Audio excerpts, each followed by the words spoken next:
नमस्कार, मुंबई आउटलुकमध्ये तुमचे स्वागत आहे।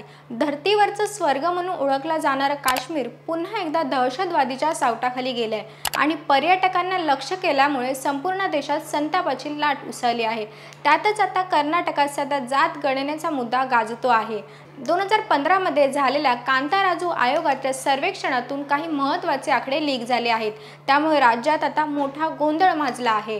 या अहवालानुसार गेल्या 30 वर्षात मुस्लिम लोकसंख्येत तब्बल 94% वाढ झाली आहे।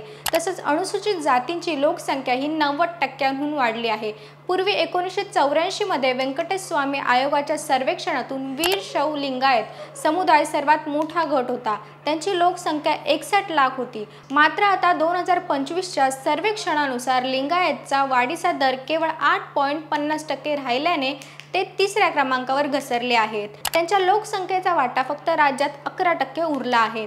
अनुसूचित जाती सर्वात मोठा समुदाय आहे। मुस्लिम दुसऱ्या क्रमांकावर तर लिंगायत तिसऱ्या क्रमांकावर। त्यानंतर वक्कली, कुरुब आणि ब्राह्मण समुदाय आहे। 1984 मध्ये मुस्लिमांची संख्या 39 लाख होती, जी आता वाढून 76 लाखांवर पोहोचली आहे। या सर्वेक्षणातून अनेक शक्तिशाली समुदायांच्या नेत्यांना धक्का बसला आहे।